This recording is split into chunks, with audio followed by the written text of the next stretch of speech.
brought to you by Silver Pumps. Top quality और consistent performance के लिए सिर्फ सिल्वर पंप नाम याद रखना। समाजवादी पार्टी सांसद रामजी लाल सुमन के घर करनी सेना का हमला क्या बीजेपी को भारी पड़ेगा?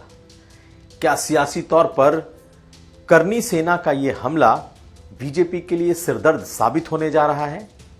कैसे अखिलेश यादव के लिए यह बैठे बिठाए एक बड़ा मुद्दा है और कैसे बीजेपी को यह बैकफुट पर धकेल सकता है, आज हम ये समझेंगे।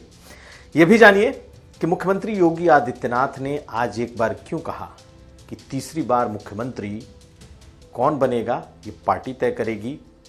वो बनेंगे या नहीं बनेंगे इस पर उन्होंने कहा कि कोई बीजेपी का कार्यकर्ता ही होगा। एक के बाद एक मुख्यमंत्री योगी आदित्यनाथ की ये बातें क्या दर्शाती हैं और आखिर में समाजवादी पार्टी के विधायक का नमाज पढ़ना कैसे विवादित मुद्दा बनता जा रहा है। हालांकि उन्होंने इस पर सफाई भी दी है। ये खबरें आज का यूपी में। नमस्कार, मैं हूं कुमार अभिषेक, आप देख रहे हैं यूपी तक। हम हाजिर अपना न्यूज शो आज का यूपी लेकर। तो सबसे पहले बात रामजी लाल सुमन के आगरा स्थित आवास की। आप इन तस्वीरों को देखिए। ये तस्वीरें ऐसी हैं जो बीजेपी को भारी पड़ने वाली हैं। अचानक से करनी सेना का एक हुजूम चला आता है। ऐसे नहीं आता, बकायदा बुलडोजर लेकर के आता है। हालांकि घर से कुछ दूर इस बुलडोजर को रोक दिया जाता है और सैकड़ों की तादाद में आए करनी सेना के लोगों ने रामजी लाल सुमन, जो कि समाजवादी पार्टी के सांसद हैं, उनके घर पर हमला कर देता है। घर के बाहर मौजूद पुलिस वालों ने घर के भीतर घुसने से रोक तो दिया, लेकिन खुद घायल हो गए। किसी पुलिस वाले का सर फटा, किसी के हाथ में चोट आई, लेकिन करनी सेना का यह हमला अचानक लेकिन बहुत ही सुनियोजित था। इन तस्वीरों को देखने से आपको अंदाजा लग जाएगा कि कैसे आगरा में समाजवादी पार्टी के एक सांसद के घर यह हमला हुआ है। हालांकि बाद में पुलिस वालों ने जमकर लाठी भांजी, खूब जबरदस्त लाठी बरसाए। एक आध करनी सेना के जो कार्यकर्ता, जो एक्टिविस्ट थे, उन्हें खूब लाठियां भी पड़ी हैं, लेकिन पुलिस वाले भी घायल हो गए और घर के बाहर जमकर तोड़फोड़ भी हुई। कुर्सियां तोड़ी गईं, फेंकी गईं। बड़ी मुश्किल से पुलिस वालों ने इन करनी सेना वालों को वहां तांडव घर के भीतर करने से रोक दिया, लेकिन घर के बाहर पूरा तांडव हुआ। तांडव के ये दृश्य अपने आप में बताते हैं कि किस सुनियोजित तरीके से बड़ी तादाद में करनी सेना के लोग पहुंचे थे। गाड़ियों की तोड़फोड़ की, पुलिस वालों के साथ झड़प हुई और घर के भीतर घुसने की कोशिश भी हुई। ये तो है ये तस्वीर, लेकिन इस तस्वीर के पीछे की कहानी क्या है, ये बहुत अहम है। दरअसल रामजी लाल सुमन दलित बिरादरी से, जाटो बिरादरी से आने वाले सांसद हैं और उन्होंने संसद में एक बयान दिया था और उस बयान के बाद करनी सेना का यह हल्ला बोल, या यूं कहें करनी सेना का यह हमला था। पहले आपने तस्वीरों को देख लिया, अब जरा एक बार वो छोटी सी क्लिप उनकी भी सुन लीजिए जो उन्होंने सदन में यानी संसद में कहा था। उसके बाद हम समझेंगे कि इसका अब सियासी असर होने क्या जा रहा है। लेकिन सभापति महोदय, मैं जानना चाहूंगा कि बाबर को लाया कौन? बाबर को इब्राहिम लोदी को हराने के लिए राणा सांगा लाया था। तो मुसलमान तो बाबर की औलाद हैं और तुम गद्दार राणा सांगा की औलाद हो, ये हिंदुस्तान में तय हो जाना चाहिए। तो अब एक बात तो साफ है कि ये तस्वीरें ऐसी हैं जो आने वाले समय में बीजेपी के लिए भारी सिरदर्द साबित हो सकती है। वजह यह है कि यह मुद्दा कहीं दलित बनाम ठाकुर, दलित बनाम क्षत्रिय, राजपूत न बन जाए। अखिलेश यादव को यह बैठे बिठाए मुद्दा मिला क्योंकि पीडीए की जो बात अखिलेश यादव लगातार करते रहे हैं, पिछड़ा, दलित, अल्पसंख्यक, तो इसे दलितों पर हमले के तौर पर देखा जाएगा। ये रामजी सुमन जी पे इसलिए अटैक हुआ कि एक तो वो दलित है और दलित होने की वजह से उन पर अटैक हुआ है। समाजवादी पार्टी के लिए ये एक ऐसा मुद्दा है जो बीजेपी को बैकफुट पर धकेल सकता है। लेकिन इस हमले की आप टाइमिंग भी देखिए। आज मुख्यमंत्री योगी आदित्यनाथ आगरा में थे। आगरा में उनका तकरीबन 3.5 घंटे का कार्यक्रम था और उसी दौरान करनी सेना ने रामजी लाल सुमन के घर पर हमला कर दिया।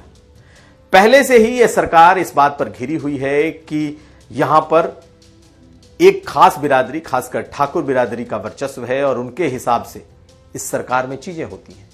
और आज जबकि रामजी लाल सुमन, जो कि खुद एक दलित और जाटो बिरादरी से आते हैं, उनके घर पर यह हमला हो गया।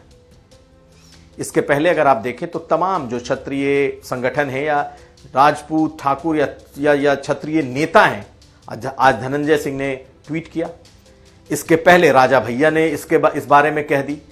तमाम बड़े नेता देश के जो उस बिरादरी से आते हैं, उन्होंने राणा सांगा पर दिए गए रामजी लाल सुमन के बयान की निंदा की थी।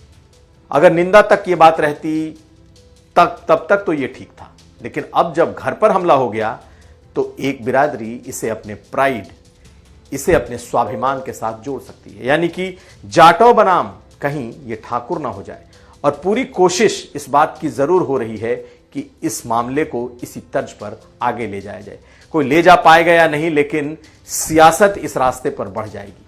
अब बीजेपी के लिए यह समझाना मुश्किल होगा कि यह जाति का विवाद नहीं है, क्योंकि रामजी लाल सुमन भी कोई नए नवेले नेता नहीं है। तपे तपाए उस इलाके के, पश्चिम के ऐसे नेता हैं जिनका दलित और जाटो बिरादरी पर अच्छा होल्ड रहा है और समाजवादी पार्टी के जाटो चेहरे भी हैं। ऐसे में बीजेपी का जो सबसे स्ट्रांग होल्ड है आगरा और उसके आसपास के इलाके में, कहीं ऐसा ना हो कि बीजेपी को करनी सेना का यह हमला भारी पड़ जाए। वैसे आपको बता दें कि 2024 के पार्लियामेंट के पहले भी करनी सेना ने जबरदस्त तरीके से माहौल बनाया था बीजेपी के खिलाफ, और जिसका असर चुनाव में देखने को भी मिला था। जगह जगह ठाकुरों की पंचायतें हुई थीं और उसका नुकसान बीजेपी को हुआ था। तो क्या बीजेपी इससे कोई सबक लेकर इस मामले पर कुछ आगे करेगी या फिर इसकी सियासत का फायदा सपा को मिलेगा? हमारी नजर रहेगी अगली खबर। और अब बात मुख्यमंत्री योगी आदित्यनाथ की। आज मुख्यमंत्री योगी आदित्यनाथ ने एक पॉडकास्ट में एक बार फिर वो बात कही जो इन दिनों लोग बहुत चाव से सुन रहे हैं कि आखिर मुख्यमंत्री योगी आदित्यनाथ का 2027 के बाद क्या होगा, उनके कार्यकाल को लोग कहां देखते हैं। आज इस पॉडकास्ट में एक सवाल पूछा गया कि क्या आप तीसरी बार मुख्यमंत्री बनेंगे, तो उन्होंने कहा क्यों? तीसरी बार मुख्यमंत्री कौन बनेगा ये उनकी पार्टी तय करेगी। यही नहीं, उन्होंने यह भी कहा कि मैं बनूं ना बनूं, कोई ना कोई भाजपा का कार्यकर्ता ही बनेगा। पहले मुख्यमंत्री योगी आदित्यनाथ को सुन लीजिए। तो ये ट्रिपल एस तो ट्रिपल टाइम सरकार, तो ट्रिपल एस तो उसी का उदाहरण है। तो फिर तीसरी बार के लिए भी आप कोशिश करेंगे? मैं कोशिश नहीं करूंगा, हमारी पार्टी कोशिश करेगी। पर चीफ मिनिस्टर तो आप ही बनेंगे ना?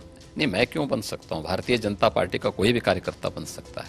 दरअसल मुख्यमंत्री योगी आदित्यनाथ लगातार ऐसी बातें कह रहे हैं। हालांकि उनसे सवाल पूछे जाते हैं और कभी नहीं भी पूछा जाता तब भी इस बात का वो जिक्र कर रहे हैं कि उनकी इच्छा क्या है। दरअसल मुख्यमंत्री योगी आदित्यनाथ एक इशारे लगातार अपने शीर्ष नेतृत्व को कर रहे हैं कि उनके साथ अगर कोई छेड़छाड़ करने की कोई भी कोशिश होती है तो उनका अपना विकल्प तैयार है। बार बार कहते हैं कि मैं गोरखपुर जाना पसंद करूंगा। आज उन्होंने ये कह दिया कि तीसरी बार मुख्यमंत्री कौन बनेगा ये उनका शीर्ष नेतृत्व बीजेपी तय करेगी। यानी कि उनकी कोई चाह ऐसी नहीं है, लेकिन उन्हें अगर छेड़ा जाएगा तो उसके बाद जो उन्हें चुनना होगा वो खुद चुनेंगे। वैसे योगी के लिए सनातन फर्स्ट ये उनका मूल मंत्र है। और सनातन फर्स्ट का मतलब नेशन ही नहीं, सनातन का, क्योंकि नेशन और सनातन को उन्होंने एक पर्यायवाची की तरह इस्तेमाल किया कि जो राष्ट्र है वही सनातन है, लेकिन सनातन फर्स्ट है मुख्यमंत्री योगी आदित्यनाथ के लिए। ऐसे में इस तरह के बयान बेहद अहम हैं और मुख्यमंत्री कहीं ना कहीं ऐसे बयानों से अपने शीर्ष नेतृत्व को ये इशारे जरूर कर रहे हैं कि उन्हें हल्के में कोई न ले। अगली खबर। समाजवादी पार्टी के लखनऊ की एक सीट से जीते विधायक और पूर्व मंत्री रविदास मेहरोत्रा ने इफ्तारी के बाद नमाज पढ़ ली और इस पर विवाद हो गया। विवाद किसने किया? शलभ मणि त्रिपाठी, जो कि बीजेपी के फायर ब्रांड नेता हैं। आप इस क्लिप को देखिए, अंदाजा लग जाएगा कि सपा के नेता अमूमन इफ्तारी में शामिल होते रहे हैं और जब नमाज का वक्त हुआ तो वो खड़े भी हुए।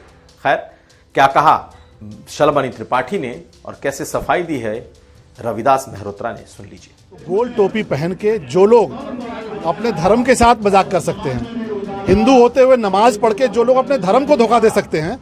कल रोजा अफ्तार कार्यक्रम था और जहां तक बात टोपी की है, हम लाल टोपी पहने थे जो क्रांति की प्रतीक है, जो समाजवादी पार्टी की प्रतीक है, और हम ये परमानेंट जो है लाल टोपी पहनते हैं। और कल जब रोजा अफ्तार कार्यक्रम में गए थे तब भी ये टोपी पहने थे। और रोजा अफ्तार के बाद रोजा खुलते ही वहाँ भीड़ इकट्ठा हो जाती है और नमाज तुरंत शुरू हो जाती है, तो वहाँ बहुत भारी संख्या में लोग इकट्ठा थे। और जब रोजा अफ्तार खत्म हुआ, कुछ पत्रकारों ने मेरा इंटरव्यू लेना शुरू किया और उसके बाद नमाज शुरू हो गई। 20 में से निकलना संभव नहीं था, हम उसके सम्मान में वहीं पर खड़े हो गए। तो ये था आज का यूपी। हम कल फिर हाजिर होंगे। आप हमें दीजिए इजाजत। देखते रहिए यूपी तक।